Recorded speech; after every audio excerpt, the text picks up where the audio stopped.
Aku pertama kali cuman berapa bulan sih, udah gitu pernah ikut sidang beberapa kali juga. Ya udah gitu, terus tapi nggak dilanjutin lagi karena habis itu kan Bang Hotman nyari artis yang lain lagi, artis yang lain. Tapi memang pertama kali yang jadi itunya ya aku gitu loh. Kak, aku mau nanya dong. Jadi tadi itu kan ada bahasan kalau misalkan kakak dulu pernah jadi asprinya Hotman Paris, itu gimana sih? Ya udah lama kan, itu udah lama zamannya aku masih apa ya, masih awal-awal syuting, masih umur 20-an kalau nggak salah. Itu juga karena kan lagi saat itu mesti gini, banyak yang nggak tahu segi hukum gitu loh, jadi pengalaman tentang hukum. Nah mungkin Bang Hotman saat itu ya ini buat apa ya, publikasi komunikasi, jadi ada PR-nya kalau misalnya hukum itu. Nah jadi supaya tidak terlalu serem berhubungan dengan hukum, makanya dia pakai PR-nya artis. Itu juga dari teman-teman wartawan juga gitu loh yang kenalin aku. Ya udah akhirnya aku pertama kali cuman berapa bulan sih, udah gitu pernah ikut sidang beberapa kali juga. Ya udah gitu, terus tapi nggak dilanjutin lagi karena habis itu kan Bang Hotman nyari artis yang lain lagi, artis yang lain. Tapi memang pertama kali yang jadi itunya ya aku gitu loh. Nah itu berarti pada tahun berapa tuh Kak? Lupa tahun berapanya, pokoknya zamannya Krismon ya, makanya waktu itu juga kasusnya bukan kasus yang pidana perdata, jadinya sidangnya juga nggak terlalu serem gitu ya, maksudnya masuk itu Jakarta Pusat waktu itu, ada di mana ya, Jakarta Pusat, pengadilan Jakarta Pusat itu. Aku cuma sekali ke situ gitu, udah gitu nggak pernah lagi sih gitu. Tapi mungkin gimana sih Kak pada saat menjadi asprinya Hotman Paris itu rasanya gitu? Dulu kan orang yang pertama aku ya, maksudnya pertama kali adanya yang namanya pengacara pakai aspri artis gitu, jadi ya aku sih biasa aja gitu loh, nggak gimana-gimana. Cuman sesuatu bagi kita tuh, bagi aku sesuatu hal yang baru, masuk ke pengadilan yang memang kita sendiri, oh ini pengadilan begini ya, oh namanya kalau misalnya ada sidang seperti ini gitu. Ya kan zaman dulu kan kita nggak tahu, kalau sekarang kan banyak banget kan, udah banyak apa ya, medsos, media sosial yang jalannya sidang seperti apa, jadi udah banyak tahu. Kalau dulu kan nggak terlalu banyak adanya apa sih pengadilan seperti apa, jadi saat itu memang termasuk awam banget dan wajar banget seorang apa ya pengacara memakai jasa selebritis, artis buat mempublikasikan itu. Tapi kalau sekarang kayaknya mungkin nggak perlu ya, karena udah terlalu banyak medsos, udah terlalu banyak, oh kita udah ngeliat sidang ini seperti ini, jadi lebih udah banyak tahu gitu.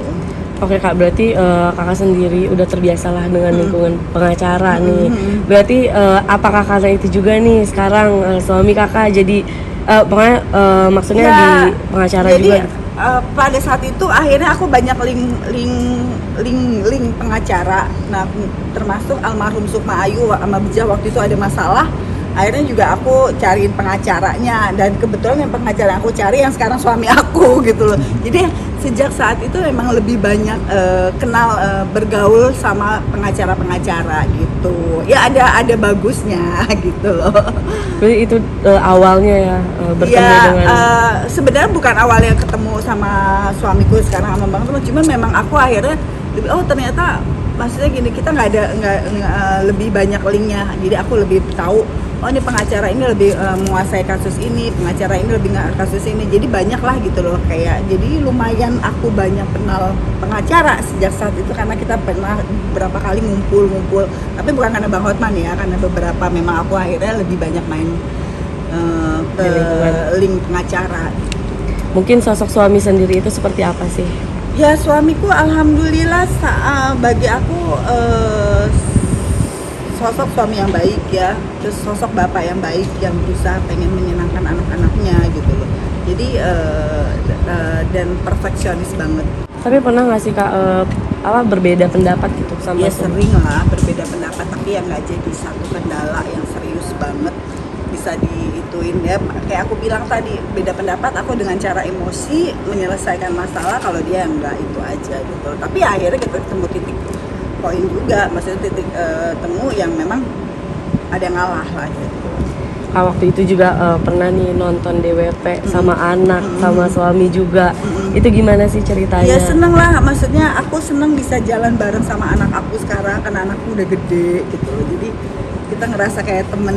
Jadi anak itu aku bawa jangan nganggap, maksudnya gini, temen, jadi dia supaya dia lebih apa ya, ke kitanya tuh juga lebih nyantai, lebih bisa terbuka. Jadi aku pengen anakku nganggap jangan sampai aduh mama takut, atau ada orang tuanya takut, tapi enggak, dia pengen kita ya udah, yang penting ngomong apa terus terang, jujur, open aja semuanya. Pokoknya kita tuh orang tua yang asik gitu, pengennya seperti itu ya, pengennya gitu. Tapi intinya ya tetap kita menjaga anak-anak kita, jangan sampai terlalu maksudnya pergaulan yang gimana, tetap kita harus jaga, ada remnya juga, ada relnya juga gitu. Nggak bisa kita kasih kebebasan, tapi kalau misalnya ada kita kan lebih aman aja gitu kalau pergi ke sesuatu yang memang kita rasa perlu pendampingan orang tua gitu. Berarti ini yang DWP kemarin itu pertama kali atau emang sering gitu? Oh, baru nemenin pertama kali dia gitu loh, kita ajak dia senang, tapi dia juga ada temennya juga gitu. Tapi kita aku sesuatu yang baru aku ajak buat dia gitu, dan dia juga sesuatu yang baru, dia datang ke situ dengan orang tuanya gitu. Mungkin kayak bagi kita buat suatu saat ntar dia